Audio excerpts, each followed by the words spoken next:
Whistle அடிக்க ஆரம்பிச்சிட்டாங்க. சென்னை போன்ற பெருநகரங்கள்ல விசில் அடிச்சாவே பெண்கள் குப்பை பெட்டியை தூக்கிட்டு வெளில வருவாங்க. அது நடந்துகிட்டு தான் இருக்கு.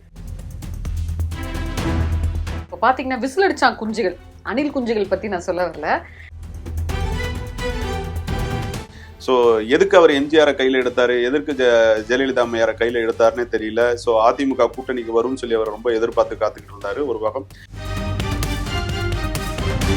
அதிமுகவை வந்து தான் ஏதாவது ஒரு வகையில எதிர்ப்பு தெரிவிக்கணும் அப்படிங்கிறதுனால இப்ப அதிமுக வந்து ஊழல் சக்தின்னு சொல்றாரு. எப்படி திமுகவை தீய சக்தின்னு சொன்னாரோ அது மாதிரி அதிமுக ஊழல் சக்தியா சொல்றாரு. இல்ல அதுதான் திரையில் கண்ட நாயகர்கள் வந்து தலைவனாய் ஏற்றுக்கொண்ட ஒரு சமூகம் தான் நம்மளோட சமூகம். மறுபடியும் சொல்றேன், நீங்கள் பார்ப்பது வெறும் 10 to 15% மக்கள் தான். ஸோ அவரை தூக்கி பிடிக்கும் நபர்கள். இங்க இருக்கக்கூடிய ஒரு சில தலைவர்கள் வந்து விஜயோட கூட்டணி போகலாம் அப்படின்னு சொன்னாலும் காங்கிரஸ் மேலிடம் வந்து அதுக்கு கண்டிப்பா முழுமையான ஒத்துழைப்பு கொடுக்காது அப்படிங்கிறதான் பார்க்கணும். ஸோ தனித்து விடப்பட்ட விஜய் வந்து சீமானின் வாக்கு வங்கிகளை விட மிக குறைவாக தான் எடுக்கக்கூடிய இங்க சூழல் இருக்கும். ஜெயலலிதா அளவுக்கெல்லாம் வந்து ஒரு ஆளுமை மிக்க நபர்லாம் அவர் கிடையாது. ஜெயலலிதா அளவுக்கு ஆளுமை மிக்க நபர் யாருமே கிடையாது இன்றைய அரசியல் சூழ்நிலையில.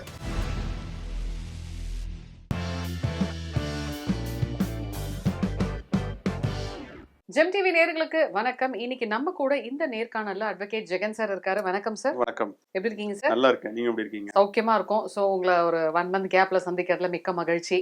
என்ன சார் விசில் அடிக்கலாமா? விசில் அடிக்க ஆரம்பிச்சிட்டாங்க. சென்னை போன்ற பெருநகரங்கள்ல விசில் அடிச்சாவே பெண்கள் குப்பை பெட்டியை தூக்கிட்டு வெளில வருவாங்க. அது நடந்துகிட்டு தான் இருக்கு. எங்க வீட்டுல கூட சார் நான் எவ்வளவு வேலையா இருந்தாலும் அந்த ஒரு மாதிரி ஒரு விசில் சவுண்ட் வரும், வந்தோன்னு கிடுகிடுன்னு ஓடி போய் குப்பை எடுத்துட்டு போய் வெளியில போட்டுருவேன். அதுதான் நடந்துட்டு இருக்கு. அதான் எல்லா இடத்துலயும் அதான் நடந்துட்டு இருக்கு. ஆனா நீங்க இப்படி சொல்லிட்டு இருக்கீங்க. ஆனா அவர் என்ன சொல்லிட்டு இருக்காருன்னா, எப்படி வந்து குப்பையெல்லாம் வந்து இருந்தா வந்து எல்லாம் நாறி போயிடுமோ, அந்த குப்பையை அகற்றுற மாதிரி அவர் நம்ம தமிழ்நாட்டையே வந்து சுத்தம் பண்ண போறதா இல்ல சார் பேசிட்டு இருக்காங்க? இல்ல அரசியல்ல தான் எதற்கு வந்திருக்கோம்னு சொல்லிட்டு அவர் சொல்ல வேண்டிய கட்டாயத்துல இருக்கிறாரு. கூட்டணி யார் யாரெல்லாம் வருவாங்கன்னு பெருசா கனவு கண்டுகிட்டு இருந்தாங்க. படிப்படியா எல்லாம் கலந்து போயிட்டு இருக்காங்க. ஒரு பக்கம் டிடிவி வருவாங்க அப்படின்னு சொல்லி செங்கோட்டையனே மிகப்பெரிய எதிர்பார்ப்புல இருந்தாரு. செங்கோட்டையன் மூலமா டிடிவி வந்து ஒரு அரசியலில் வந்து அவருடைய ஆளுமையை வந்து மிக ஆணித்தரமாக பதித்த ஒரு நபர்.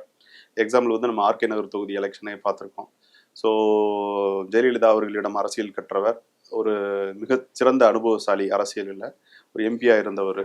ஸோ அவர் வந்துட்டா இன்னும் பலம் பெறும்னு சொல்லி நினச்சிட்டு இருந்தாங்க. ஸோ அவர் வந்து இப்போ என்டிஏ கூட்டணியில் முழுமையாக தன்னை ஈடுபடுத்தி கொண்டார். ஸோ அதன் அடிப்படையில் வந்து தாங்கள் அரசியலின் நோக்கம் என்ன அப்படிங்கிறது தான் சமீபத்தில் நடந்த அந்த அவங்க கூட்டத்தில் வந்து அவர் பேசினது. சார் ஆக்சுவலா இந்த மாற்றம் எதுக்கு சார்? இந்த விசில்ன்ற ஒரு விஷயம் எதுக்காக? இல்லை விசில் அவங்க தேர்தல் அவங்களுக்கான சின்னமாக அவர்கள் கொடுத்ததில் அவர்களுக்கு ஒதுக்கப்பட்டது தான் இந்த விசில் சின்னம். அது வந்து முதன்மையாக அவர்கள் வேண்டுகோள் விடுத்தது வந்து விசில். அந்த முதல் வேண்டுகோளே வந்து அவர்களுக்கு கொடுக்கப்பட்டுள்ளது. ஆக்சுவலா வந்து நியாயமா பார்த்தா அந்த விசில்ன்றது கொஞ்சம் நல்லா தான் இருக்கு, ரீச் ஆகும். அதாவது இன்னைக்கு விசிலுங்கிறது வந்து ஒரு கடைக்கோடியில் இருக்கக்கூடிய ஒரு மக்களுக்கும், ஒரு கிராமத்தில் இருக்கக்கூடிய கிராமப்புற மக்களுக்கும் வந்து விசிலுங்கிறது எல்லாருக்கும் தெரிஞ்ச ஒரு பொருள். ஸோ எப்படி வந்து எம்ஜிஆர் வந்து இரட்டலை சின்னத்தை தேர்ந்தெடுத்தாரோ, எப்படி வந்து திமுக வந்து உதயசூரியனை தேர்ந்தெடுத்தாரோ, விஜயகாந்த் எப்படி அவரோட கட்சிக்கு வந்து முரசு சின்னமாக பெற்றாரோ, நாம் தமிழருக்கு எப்படி ஒரு விவசாயியின் சின்னம் இருந்ததோ, அது மாதிரி மக்களுக்கு எளிமையாக கொண்டு போய் சேர்க்கக்கூடிய ஒரு பொருள் தான் விசில். ஸோ அதன் அடிப்படையில் வந்து விசில் சத்தம் கேட்கும்னு சொல்லிட்டு இன்னைக்கு வந்து விஜய் ரசிகர்கள் எல்லாமே, விஜய் அவரோட தொண்டர்கள் எல்லாமே பேசிட்டு இருக்கிறாங்க. மக்கள் வந்து தெளிவாக தான் முடிவு எடுப்பாங்க. ஸோ குறிப்பிட்ட அந்த மாணவர் பட்டாளம், குறிப்பிட்ட அந்த இளைஞர் பட்டாளம் வந்து அவருக்கு மிகப்பெரிய ஒரு ஓட்டு வங்கியாக இருக்கிறது. பட் அது வந்து எந்த அளவுக்கு வந்து மக்களிடம் கொண்டு போய் சேர்ப்பாங்கிறது தான் வந்து ஒரு $1 million கொஸ்டினாவே இருக்கும். இது ஒரு நியூசன்ஸ் ஆயிடாதா சார்? இந்த நியூசன்ஸ்ங்கிறது வந்து அவங்க இந்த விஷயத்தை எந்த அளவுக்கு தேர்தல் களங்களில், தேர்தல் காலங்களில் வந்து அவங்க பிரபலப்படுத்துவார்கள், உபயோகப்படுத்துவார்கள்ங்கிறத பொறுத்து தான் இருக்கு. பொழுதனைக்கும் விசில் அடிச்சுக்கிட்டு இருந்தால் மக்களுக்கு இரிட்டேஷனான ஒரு விஷயமா தான் இருக்கும். மக்கள் வந்து இதை விரும்பாத ஒரு செயலை, விரும்பத்தக்காத ஒரு செயலை வந்து அவங்க செஞ்சுட்டு இருந்தாங்கன்னா மக்கள் முகம் சுளிக்கும் வகையில தான் இருக்கும். சார் ஒரு முக்கியமான கேள்வி, இப்ப பாத்தீங்கன்னா விசில் அடிச்சான் குஞ்சுகள், அணில் குஞ்சுகள் பத்தி நான் சொல்ல வரல. இந்த நிறைய ஏரியால வந்து விசில் அடிச்சா குஞ்சுகள் சுத்திக்கிட்டு இருப்பாங்க. இப்ப விசில் சின்னத்தை வேற வந்து இவங்க வந்து பப்ளிக்கா சொல்லிட்டாங்க. இதனால வந்து நிறைய விசில் அடிச்சா குஞ்சுகள் ஏரியா வைஸ் வந்து தலை தூக்குவாங்களோன்னு ஒரு பயம் இருக்கு சார் மக்கள் மத்தியில. இல்ல அப்படி கிடையாது. அத விஜய் இவரோட கட்சியை பொறுத்த மட்டும் இளைஞர்கள் தான் நிறைய இருக்கிறாங்க. அவங்களுக்கு அரசியல் அனுபவம்ங்கிறது வந்து ரொம்ப மிக குறைவா இருக்கு. அரசியல் அனுபவம் இல்லாத ஒரு சூழ்நிலையில தான் வந்து தாங்கள் சார்ந்த ஒரு கட்சியின் தலைவராக தாங்கள் பார்த்த ஒரு தலைவனாக தங்களுக்கு பிடித்த ஒரு திரைநாயகனாக இருக்கக்கூடிய விஜய் வந்து ஒரு கட்சி ஆரம்பிச்சிருக்கிறாரு. அந்த கட்சியில நாங்க தொடர்ந்து பயணிப்போம் அப்படிங்கிற வகையில தான் வந்து இந்த கட்சியில நிறைய பேர் தங்களை ஈடுபடுத்தி கொண்டு கட்சி பணிகளை வந்து செஞ்சுக்கிட்டு இருக்கிறாங்க. ஸோ விசில் சின்னம் கொடுத்துருக்குறாங்க, விசில் அடிக்கிறாங்க, அதை மக்களிடம் தெரியப்படுத்துறாங்கிறதெல்லாம் ஒரு பக்கம் இருந்தாலும் நம்ம முன்னாடி சொன்ன மாதிரி தான் இது வந்து மக்களுக்கு பிடிக்காத வகையில் அருவருக்கத்தகையில் செஞ்சாங்கன்னா தொடர்ந்து மக்களும் வந்து இதை எதிர்ப்பு சிந்தனையோடு தான் இதை கடந்து போவாங்க. ஸோ இது விசில் சின்னம், விசிலை காண்பித்து விசிலை வந்து உபயோகப்படுத்தும் விதத்தை வந்து குறைத்து கொண்டு மக்களிடம் கொண்டு போய் சேர்த்தால் இது கண்டிப்பா நல்லா ரீச் ஆகக்கூடிய ஒரு சின்னம் தான். அவரை பத்தியே பயங்கரமா பாப்அப் பண்ணி பேசிக்கிறார் சார். அவர்கிட்ட ஏகப்பட்ட பணம் இருக்கா, அது ஊருக்கு இல்ல உலகத்துக்கே தெரியுமா. சோ அவர் வந்து கட்சிக்கு வந்தாருன்னா, அதாவது வந்துட்டு ஆட்சியை புடிச்சாருன்னா ஊழல் இல்லாத ஒரு அரசியலா இருக்கும். ஏன்னா அவருக்கு வந்து பணத்தை வந்து விரும்புறவரே கிடையாது அப்படின்ற மாதிரி சொல்றாரு சார். சமீபத்தில் நடந்த கூட்டத்துல அவருக்கு கொடுக்கப்பட்ட கண்டென்ட்டை அவர் பேசியிருக்கிறாரு. ஒவ்வொரு கூட்டத்திலையும் அவருக்கான கண்டென்ட்டை வந்து வியூக அமைப்பாளர்கள் கொடுத்துக்கிட்டு தான் இருக்கிறாங்க. இப்போ அவருக்கு கொடுக்கக்கூடிய கண்டென்ட்டை அவர் பேசியிருக்கிறாரு. ஸோ எதுக்கு அவர் எம்ஜிஆரை கையில் எடுத்தாரு, எதற்கு ஜெயலலிதா அம்மையாரை கையில் எடுத்தாருன்னே தெரியல. ஸோ அதிமுக கூட்டணிக்கு வரும்னு சொல்லி அவர் ரொம்ப எதிர்பார்த்து காத்துக்கிட்டு இருந்தாரு. ஒரு பக்கம் வந்து என்டிஏ கூட்டணி எப்படி டிடிவி ஏடிஎம்கேயும் சேர மாட்டாங்க அப்படின்னு அவர் நினைச்சுக்கிட்டு இருந்தது வந்து தவிடுபட ஆயிடுச்சு. ஸோ அதன் அடிப்படையில் வந்து இப்போ அதிமுகவை வந்து தான் ஏதாவது ஒரு வகையில் எதிர்ப்பு தெரிவிக்கணும் அப்படிங்கிறதுனால இப்போ அதிமுக வந்து ஊழல் சக்தின்னு சொல்றாரு. எப்படி திமுகவை தீய சக்தின்னு சொன்னாரோ அது மாதிரி அதிமுக ஊழல் சக்தியா சொல்றாரு. ஸோ எம்ஜிஆரை ஏன் கையில் எடுத்தாரு, ஜெயலலிதாவை ஏன் கையில் எடுத்தாரு, இப்போ அதே கட்சியை சார்ந்த அந்த தலைவர்களை வந்து ஊழல் சக்தின்னு சொல்றாரு. ஸோ ஜெயலலிதா அவர்கள் வந்து ஊழல் செய்ததற்காக சிறை தண்டனை பெற்றவர் தான். ஸோ அது அன்னைக்கு அவருக்கு தெரியல, இன்னைக்கு அவருக்கு தெரியுது.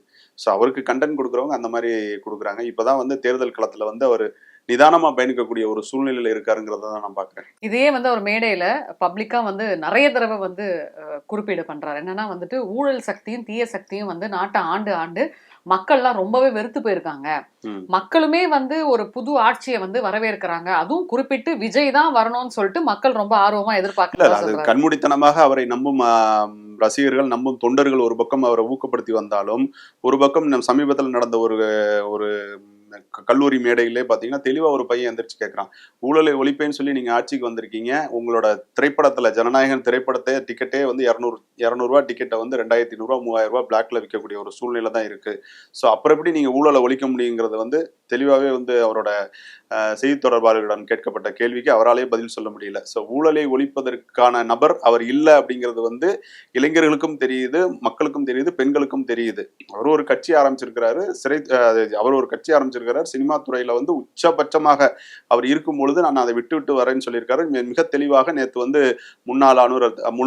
மிக தெளிவாக நேற்று வந்து ஒரு பேட்டியில வந்து முன்னாள் ஆளுநர் திருமதி தமிழிசை சவுந்தரராஜன் சிறப்பாக சொல்லியிருக்கிறாங்க. சார், நானும் ஒரு மருத்துவராக இருந்து உச்சபட்சத்தில் இருக்கும் போதுதான் நான் வெளியில வந்திருக்கேன். அது மாதிரி தம்பி அண்ணாமலை அவர்களும் ஐபிஎஸ் அதிகாரியாக உச்சபட்சமாக இருக்கும் போதுதான் அந்த பதவியிலிருந்து நாங்க வந்திருக்கோம் அப்படிங்கறத தெளிவா சொல்லியிருக்காங்க. சார், இப்ப இதன் அடிப்படையில பாத்தீங்கன்னா எல்லாருமே அவங்க சார்ந்த துறையில வந்து ஒரு மிகப்பெரிய இடத்துல இருந்துதான் வந்திருக்கிறாங்க. இவர் வந்து நீங்க சொன்ன மாதிரி என்கிட்ட இல்லாத காசு இல்ல, என்கிட்ட இல்லாத செல்வாக்கு இல்ல அப்படின்னாலும் அவரு பாப்பப் பண்ணி இதை எப்படி பப்ளிசிட்டி பண்ணி நான் எல்லாத்தையும் விட்டுட்டு வந்துட்டேன். எம்ஜிஆர் அரசியலுக்கு வரும்போது, முதலமைச்சர் ஆகும்போது அவர் சினிமால நடிக்க மாட்டேன் அப்படின்னு சொல்லி உத்தரவாதம் கொடுத்துலாம் வரல. வந்ததுக்கு அப்புறம் அவரோட கட்சி பணி, அரசு பணி எல்லாம் வந்து அவர் மேனேஜ் பண்ணுங்கிறதுக்காக தான் ஒரு கட்டத்துல வந்து சினிமாவை வந்து ஒரு உதயநிதி கூட தான் சார் ஆக்டர் வந்தாரு. உதயநிதி அவர்களும் வந்ததுக்கு அப்புறம் வந்து சில சினிமால வந்து கமிட் ஆயிருந்தாரு. அதெல்லாம் முடிச்சு கொடுத்துட்டு தான் அவர் வந்தாரு.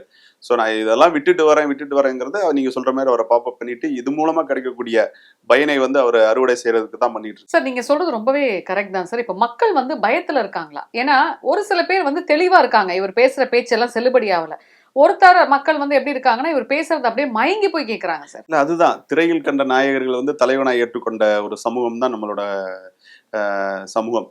ஸோ இன்னைக்கு இந்தியாவிலேயே நிறைய நடிகர்கள் வந்து அரசியலில் வந்து உச்சபட்சமாக வந்து அவங்க தங்களோட செல்வாக்கை வந்து பயன்படுத்தி கோல வச்சிருக்கிறாங்க. அதன் அடிப்படையில் விஜயும் வந்து அரசியலுக்கு வந்திருக்கிறாரு. திரையில் பேசுவதெல்லாம் உண்மை, திரையில் செய்யும் ஹீரோயிஸ்லாம் உண்மைன்னு சொல்லி நம்பிக்கிட்டு இருக்கிற மனநிலையில தான் இன்னைக்கு மக்கள் பயணிக்கிறார்கள். ஸோ அதன் அடிப்படையில் வந்து இவர் வந்திருக்கிறாரு. ஏதாவது ஒரு விஷயங்கள்ல வந்து அவர் வந்து மாற்றத்தை ஏற்படுத்த முடியுங்கிறது வந்து அவரோட ரசிகர்கள், அவரோட தொண்டர்கள் நினைக்கிறாங்க. ஆனா மறுபடியும் சொல்றேன், நீங்கள் பார்ப்பது வெறும் 10 to 15% மக்கள் தான். ஸோ அவரை தூக்கி பிடிக்கும் நபர்கள்.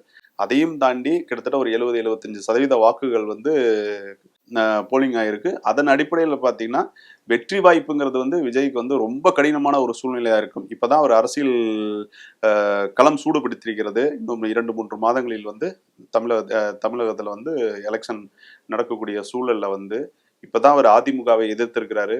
இதுக்கு முன்னாடி திமுக மட்டும் தீய சக்தின்னு சொல்லியிருந்தாரு. பிஜேபி வந்து பாசிச கட்சின்னு சொன்னாரு. ஸோ இப்போ சமீபத்தில் நடந்த கூட்டத்தில் கூட வந்து எனக்கு கொடுக்கப்பட்ட அழுத்தம் வந்து என்னை கட்டுப்படுத்தாது, நான் எதுக்கும் பயப்பட மாட்டேன் அப்படிங்கிற கண்டென்ட்லாம் வந்து எழுதி கொடுத்துருந்ததெல்லாம் பேசினாங்க. ஸோ இன்னும் அவர் நிறைய கடந்து போகணும். கூட்டணி இல்லாத ஒரு சூழ்நிலை, நம்ம தனித்து நிற்போம் அப்படிங்கிறாரு. காங்கிரஸ் ஒரு பக்கம் இழுக்க பார்த்தாங்க. காங்கிரஸ் கண்டிப்பாக வருவதற்கான வாய்ப்புகள் இல்லை.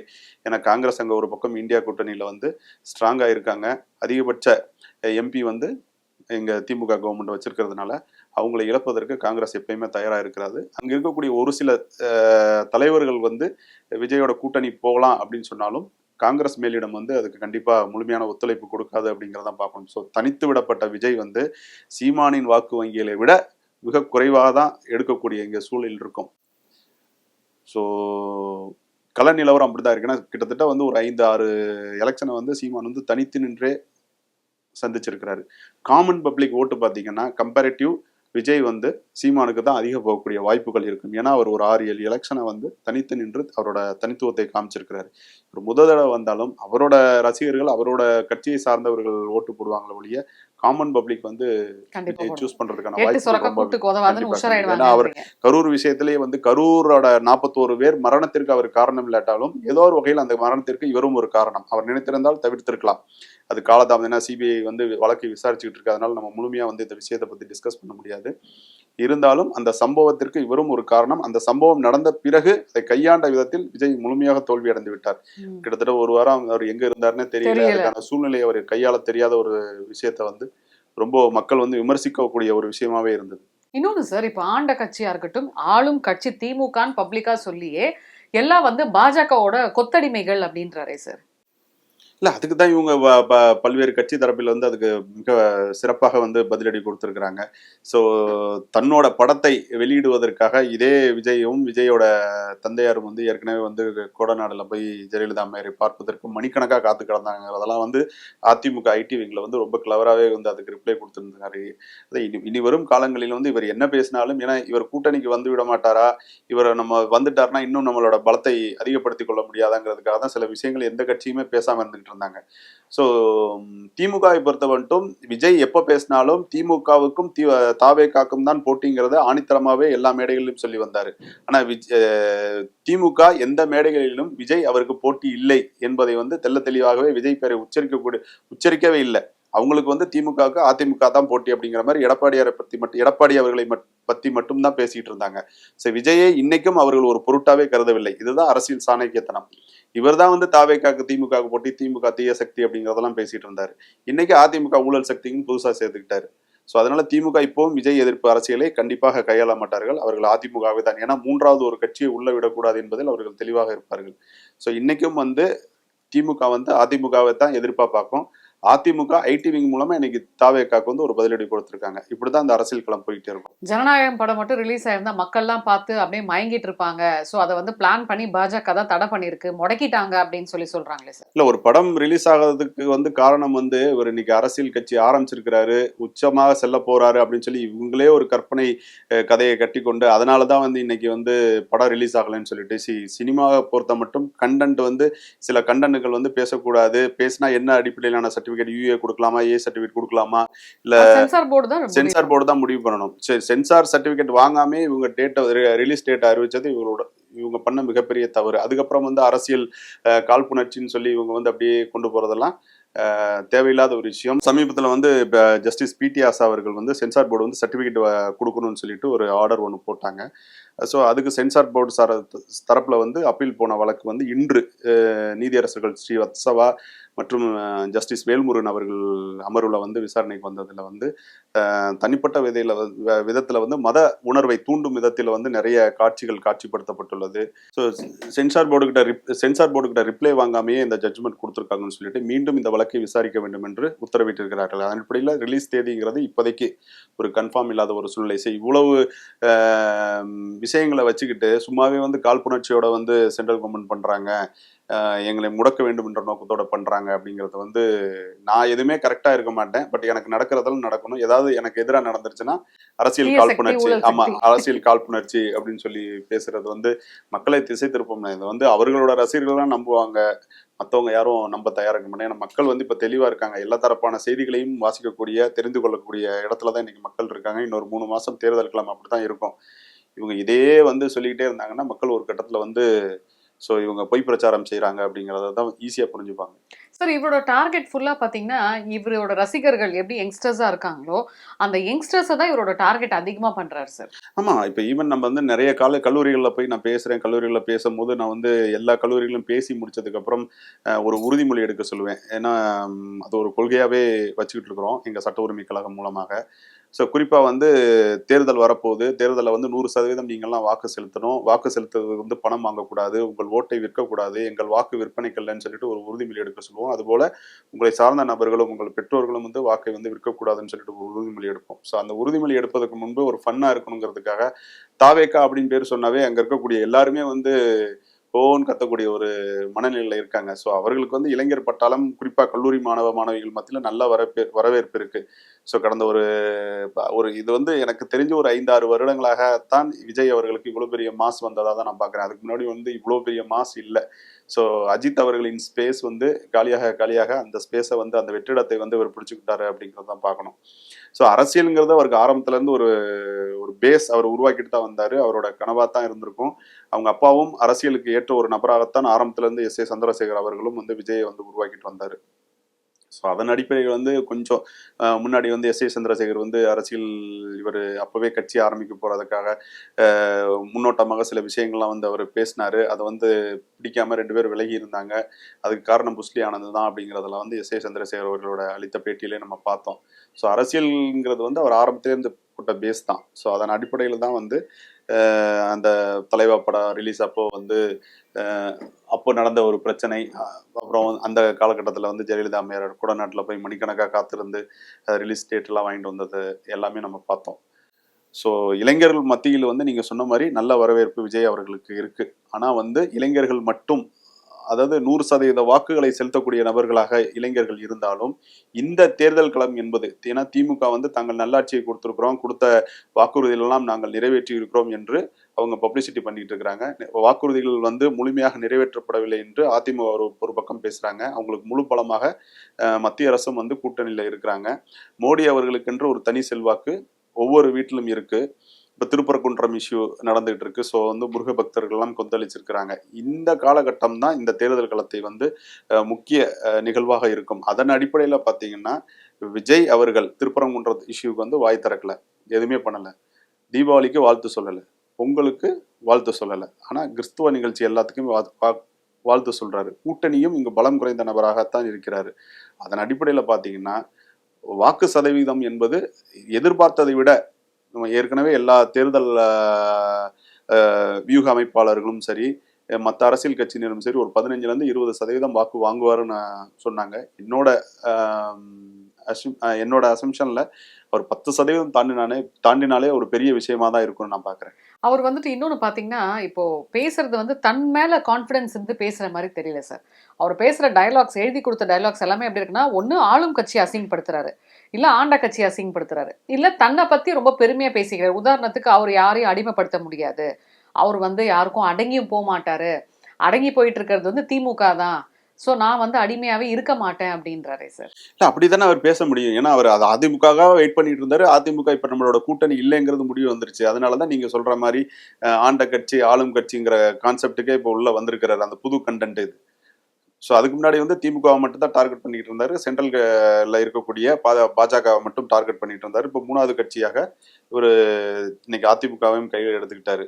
ஸோ தான் நல்லவன், தான் எல்லாத்துல இருந்து வித்தியாசமானவங்கிறத காமிக்கணுங்கிறதுக்காக இவர் பேசினா ஈஸியா போய் தொண்டர்கள் ரசிகர்களோட ரீச் ஆகுங்கிறதுக்காக அந்த கண்டென்ட் அவரே பேசிக்கிறாரு ஒழிய மற்றபடி இது ஒன்றும் பெரிய எதிர்பார்ப்புக்குள்ள ஒரு புதிய விஷயம்லாம் கிடையாது. நீங்க அடுத்த கூட்டம் பாத்தீங்கன்னா அதே தான் பேசுவார், இன்னொரு 5 மீட்டிங் வந்து அதே தான் பேசுவார். இன்னும் சொல்ல போனா இருக்கக்கூடிய நெருக்கடியில இன்னொரு 2-3 மாசத்துல தேர்தல் வந்து தேர்தல் சமயங்கள்ல வந்து இவர் எத்தனை கூட்டங்கள்ல இவரால் போய் முழுமையா வந்து சேர்க்க முடியும். இவங்க எல்லாம் நினைக்கிறாங்க ஒரு ஜெயலலிதா அவர்கள் முதலமைச்சராக இருந்தபோது ஒரு 6-7 டிஸ்ட்ரிக்டை வந்து கவர் பண்ணும் விதத்துல வந்து ஒரு 15-20 எம்எல்ஏ கேண்டிடேட்டை ஒரே மேடையில வச்சு அறிமுகப்படுத்தி ஊருக்கு ஒதுக்குப்புறமா வந்து மேடையை போட்டு எல்லாம் கேம்பெயின் பண்ணாங்க. ஹெலிகாப்டர்ல போவாங்க, அங்க உட்காந்து பேசுவாங்க, வந்துகிட்டே இருப்பாங்க.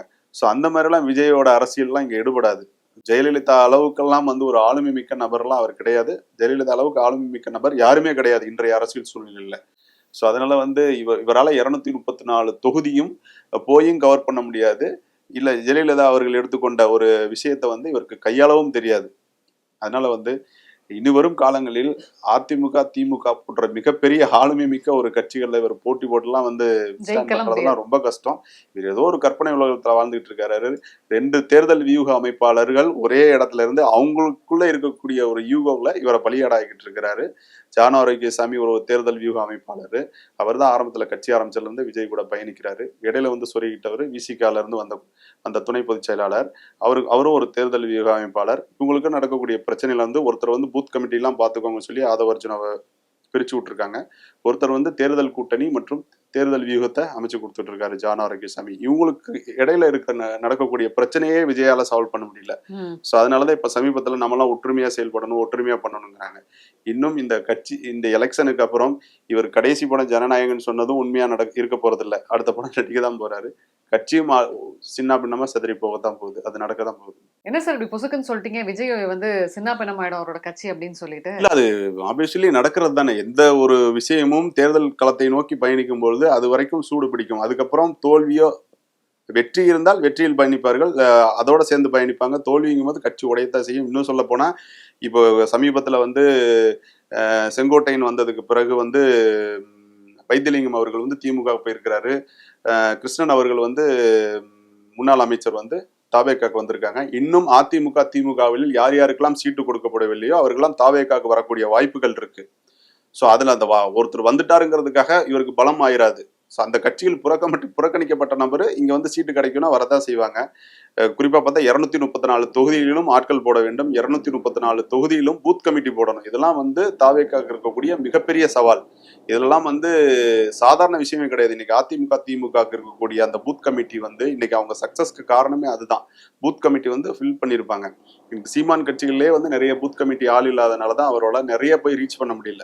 ஸோ தாவேக்காக்கெல்லாம் நீங்க சொல்ற மாதிரி இளைஞர் பட்டாளம் இருந்தாலும் எத்தனை பேர் வந்து ஒர்க் பண்ணக்கூடிய சூழ்நிலை இருக்கு. இன்னைக்கு ஒரு பூத் கமிட்டினா பூத் கமிட்டியில உட்கார்ந்து பூத்துல இருக்கிறவங்களுக்கு எல்லாமே ஃபுட் ப்ரொவைட் பண்ணணும், அவங்களுக்கு தேவையான விஷயங்கள்லாம் பண்ணி கொடுக்கணும். அப்ப செலவு பண்ணுவதற்கான காசு வந்து கரெக்டா போய் ரீச் ஆகணும். ஸோ ஆதவர்ஜுனா போன்ற நபர்கள் வந்து செலவு பண்றதுக்கு ரெடியா இருந்தாலும் வேலை செய்வதற்கு ஒவ்வொரு கிராமங்களிலும் வந்து பூத் கமிட்டியில ஆள் இருக்கணும். இதெல்லாம் மிகப்பெரிய சவாலான ஒரு பணி. இந்த சவாலான பணியை வந்து அவர்கள் ஒற்றுமையா இருந்தாலும் மட்டும் தான் செய்ய முடியும். அதான் ஒற்றுமையா இருங்கிறாங்க. ஸோ இதெல்லாம் ஆதவர்ஜுனாக்கும் ஜான் ஆரோக்கியசாமிக்கும் இடையே நடக்கும் ஒரு மிகப்பெரிய ஒரு போராக அமையும். ஸோ தெளிவான விளக்கம் சார், நன்றி.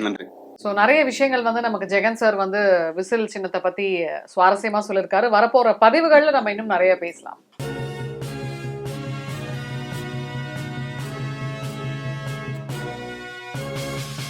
உடனுக்குடன் அப்டேட் தெரிந்து கொள்ள ஜெம் டிவி தமிழ் ஆப்பை இன்ஸ்டால் செய்யவும்.